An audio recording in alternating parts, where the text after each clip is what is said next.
안녕하세요. 주 안에서 사랑하는 성도 여러분, 오늘도 주님과 함께 가르치고 치유하고 전파하며 주님과 동행하는 복된 하루가 되시기를 축복합니다. 사사기 마지막 장 마지막 절은 이렇게 끝나고 있죠. 그때 왕이 없으므로 사람들이 각기 소견에 오른 대로 행하였더라.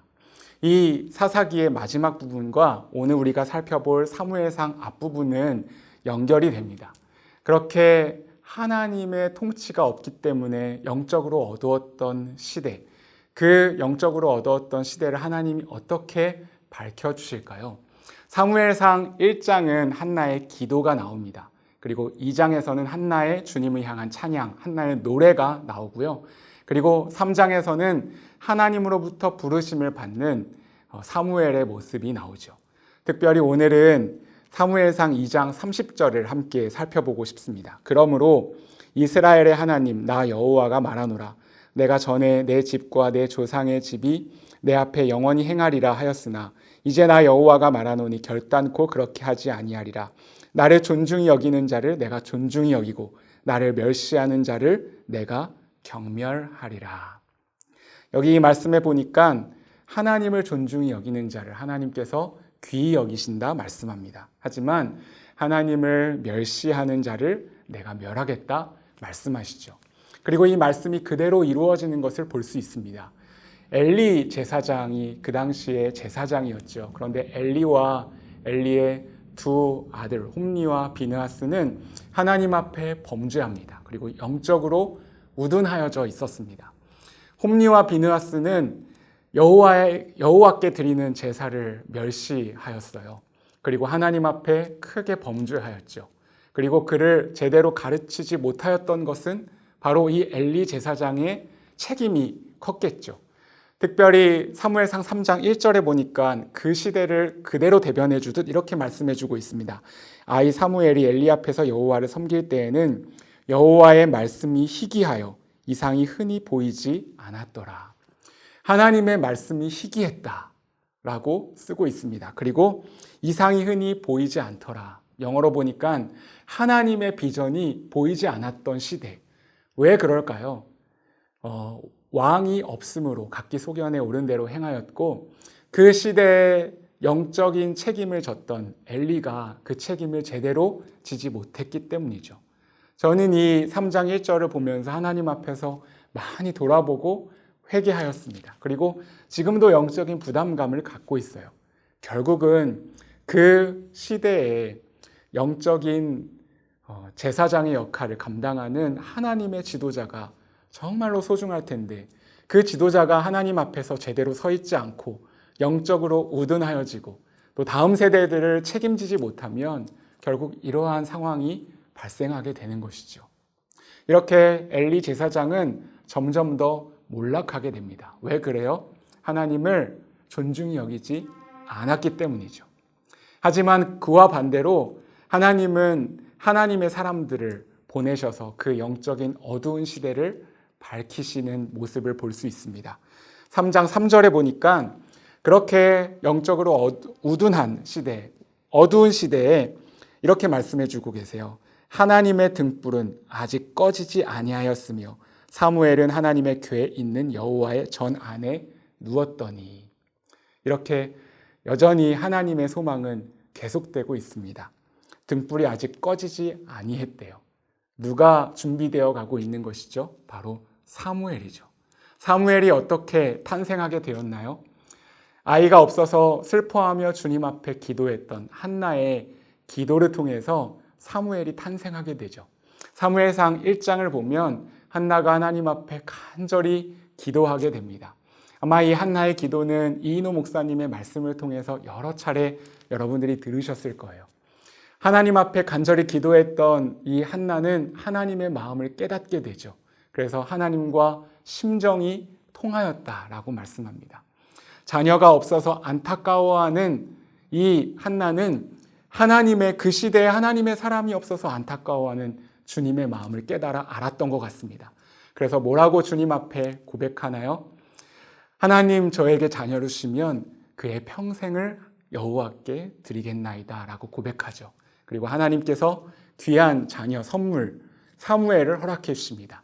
그리고 사무엘이 어릴 때부터 하나님 앞에서 살 수 있도록 한나는 그의 평생을 하나님 앞에 드리는 모습을 볼 수 있죠.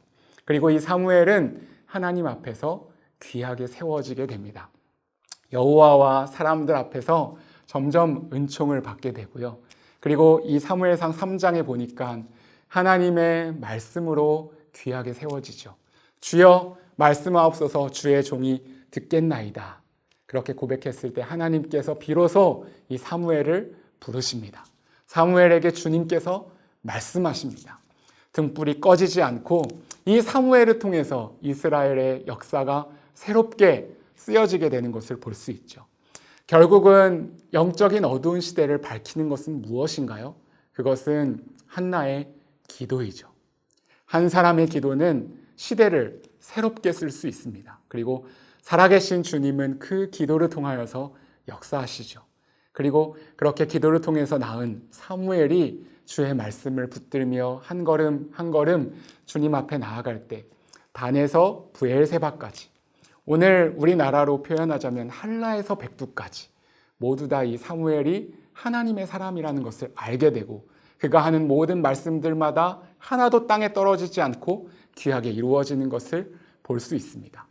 하나님의 지도자는, 하나님 나라의 지도자는 탄생되는 것이 아니라 훈련되어지는 것입니다. 무엇을 통해서요? 말씀과 기도를 통해서 훈련되어지는 것이죠. 그리고 그렇게 하나님의 말씀이 귀하게 세워졌을 때 결국은 한나를 통해서 사무엘이, 그리고 사무엘을 통해서 누가 세워집니까? 다윗이 세워지죠. 그리고 다윗을 통해서 주님의 나라의 메시아 예수 그리스도께서 우리 가운데 찾아오시는 것을 볼 수 있습니다. 이 한나는 주님의 마음을 깨달아 알았기 때문에 그의 평생을 주님 앞에 드렸죠. 오늘 우리가 주님 앞에 드려야 할 헌신은 무엇일까요? 한나가 자신의 전부, 그렇게 소중하게 얻은 아들을 주님 앞에 평생을 바쳐 드렸던 것처럼, 그리고 사무엘이 하나님 말씀을 통해서 훈련되어졌던 것처럼 하나님께서 오늘 우리에게 은혜를 베풀어 주셔서 지금 이 시대에 영적으로 우둔하여지고 또 주님의 영광이 보이지 않는 시대라면 주님 앞에 기도와 말씀을 통해서 훈련되어져서 하나님의 사람을 통해서 다시 한번 주의 영광이 우리 나라에, 그리고 주님의 백성들 가운데 비추어질 수 있는 복된 하루가 되실 수 있기를 예수님의 이름으로 축복하며 축원드립니다. 제가 한번 기도하겠습니다. 사랑하는 하나님 아버지, 이 시간 기도합니다. 엘리 제사장과 그 두 아들이 하나님 앞에서 그에게 주어진 사명을 제대로 감당하지 못했을 때 하나님의 말씀이 희귀하였고 주의 비전이 보이지 않았던 것처럼 하나님, 오늘 우리 자신을 다시 한번 되돌아봅니다. 그리고 우리에게 주어진 그 사명의 길을 다시 한번 제대로 감당할 수 있기를 원합니다. 하나님, 그렇게 영적으로 어두운 시대에도 여전히 하나님의 등불이 꺼지지 아니했다 말씀해 주셨던 주님, 하나님의 사람을 통해서 하나님의 역사를 계속 이루어 가기를 원하시는 주님, 오늘 우리가 기도와 말씀으로 주님 앞에 나아가기를 간절히 소원하오니 한나의 기도를 통해서 사무엘이 탄생했던 것처럼 하나님, 영적인 제사장들이 주님의 말씀을 밝히 깨달아 알게 하시며 그 말씀이 흥왕하게 하여 주옵시고 그 말씀을 통해서 시대를 깨우는 귀한 하나님의 사람들이 세워질 수 있도록 은총을 베풀어 주시기를 간절히 원합니다. 하나님을 존중히 여기는 자를 존중히 여기시며 하나님을 멸시하는 자를 하나님께서 멸하시리라 말씀해 주신 주님, 이 엘리 제사장의 가문의 몰락과 그리고 사무엘의 하나님을 향한 그 부르심을 다시 한번 기억하며 사무엘처럼 주의 말씀을 붙들게 하시고 한나처럼 기도하는 복된 하루가 될 수 있도록 주님께서 함께하여 주시옵소서. 오늘도 그 신실하신 주님과 동행하기를 간절히 원하오니 주님께서 함께하여 주시옵소서. 감사드리며 예수님의 이름으로 기도드립니다. 아멘.